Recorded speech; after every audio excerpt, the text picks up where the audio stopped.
Hi, today we're going to learn how to use VPN to stay secure and private online. Wow, this is a tough job. Just kidding. When you use NordVPN, all it takes is just a single click. See for yourself. Click, and you're browsing securely on public Wi-Fi. Click, your ISP can't see what you do online. Click, and you're in a different country. Well, virtually. Any device you have there, NordVPN has you covered. Everything else is just details. But if you care to know more, NordVPN has more than 5,000 servers all over the world. It protects your sensitive data with advanced encryption, shields you from malware and phishing sites, and keeps no logs of your online activity. Click link in the description and get 68% discount for your first order. Prepping the surface. Strip the surface if you're going from a dark color to a lighter stain. To go from a dark surface to a lighter stain, you'll need to apply a chemical wood stripper first. You can buy stripper at any home improvement store. Brush a thick coat of stripper onto the surface, then let it sit for 30 minutes to dissolve the finish. Use a plastic scraper or stiff bristled brush to scrape off the dissolved finish. Work in a well-ventilated room. Wear goggles and protective gloves when using stripper. Scrub the surface thoroughly with a mild detergent solution and seal wool before proceeding. Refer to your stripper product's instructions for additional details. Clean the surface thoroughly. Use a mild soap solution and microfiber cloth to wipe down a raw wood surface. If you're applying gel stain over an existing finish, mix equal parts water and denatured alcohol to create a cleaning solution. Dip a microfiber cloth into it and wipe the surface down. Wipe off excess liquid with a paper towel. Create a mild soap solution by combining 1 cup 240 ml water with 1 teaspoon of mild dish detergent. Let the surface air dry completely before proceeding. Sand the surface using 120 grit sandpaper. Start off using a medium grit sandpaper, such as 120 grit. Sand the surface thoroughly, taking care to get into the nooks and crannies of the piece. Start on one side and work your way systematically to the other side to ensure an even and thorough job. Follow up by using a 320 grit sandpaper. After using medium grit sandpaper, sand the surface again using a fine grit, like 320 grit or 400 grit. The fine grit sandpaper gets rid of any remaining imperfections in the wood and gives you a perfectly smooth surface for applying the gel stain. If you're working with a raw wood finish, follow up with 150 grit sandpaper.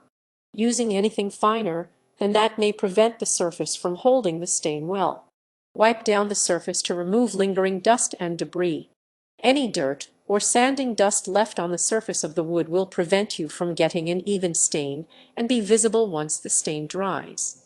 Use a dampened tack cloth or microfiber cloth to wipe down the entire surface. Be sure to get into the nooks and crannies. Protect glass and hardware with paper and blue painter's tape. Gel stain can permanently stain both glass and metal, so mask off these areas before you apply it. For glass, cut thick paper down to size and use painter's tape to attach it to the glass. Cover up hardware like knobs and hinges with painter's tape. Applying the gel stain. Protect the floor with a tarp and put on gloves. Gel stain can ruin concrete, carpet, and pretty much any other surface it touches. Before you get started, lay down a tarp or a large piece of cardboard. Situate your item right in the middle. Your hands can also get stained, so pull on some protective gloves before you open the gel stain. Stir the gel stain thoroughly before using it. Gel stain is very thick and the pigments tend to settle at the bottom of the can over time. It's important to stir the stain thoroughly with a wooden paint stick or some other tool you don't mind throwing away. If you want to be extra thorough, turn the can upside down for 15 to 20 minutes. Then pop open the can and stir well. Divide your piece into small sections. Gel stain dries very quickly. You'll end up with the best results if you divide your project up into small sections and work on one section at a time. The size of the sections is up to you, but if you're working on a really big piece, Work in sections no larger than 2 square feet (0.18 square meters). Use a foam brush or pad to apply the stain liberally to the first section. Dunk the foam brush or pad into the gel stain, then apply a thick, even coat on your first section. It doesn't matter which way the grain is going for the application, but you do want to work as quickly as you can while also taking care to coat the surface evenly. Saturate the surface with the stain. Foam brushes and pads give you lots of control when applying stain over flat swaths of wood. For crevices and curves, use an artist's paintbrush to apply the stain. Let the stain sit for 30 seconds. Once the first section is evenly covered with stain, give it about 30 seconds so the stain can get a good grip on the surface of the wood. Do not wait longer than 30 seconds. Gel stain dries very quickly and will become tacky if left on the surface any longer than that. Wipe off the excess stain with a staining pad or old t-shirt. Wipe the surface in the same direction as the grain, then inspect the surface for any streaks or marks. It may take up to 4 passes to fully remove the excess stain from the surface, so be diligent. To prevent smears, refold the pad or t-shirt so that you're wiping with a clean piece of cloth each time. Repeat the process for each section of your piece.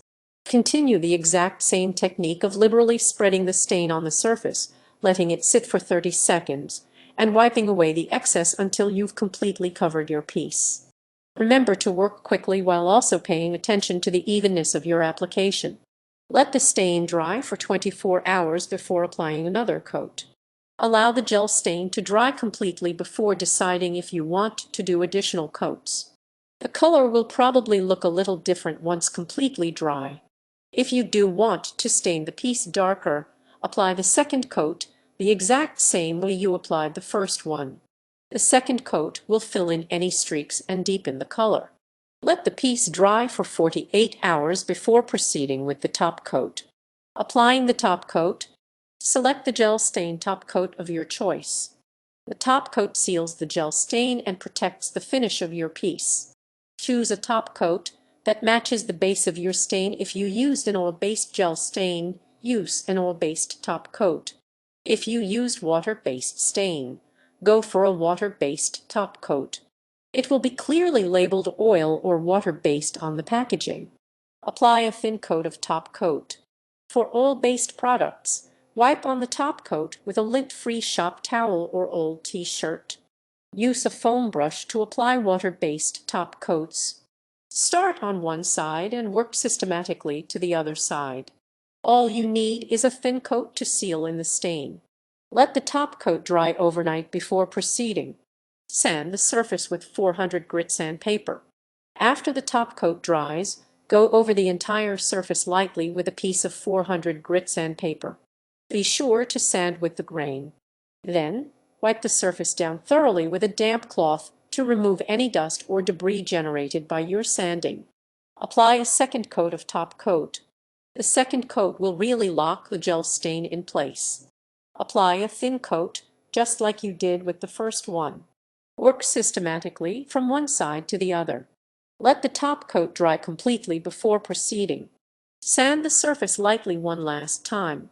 After the final coat of top coat, sand the surface very lightly again using the 400 grit sandpaper. Be sure to sand with the grain. Use a very gentle touch. You only want to remove a small amount of the finish to even out the surface. Wipe the surface down thoroughly. If you masked off areas with paper or painter's tape, you can remove that now.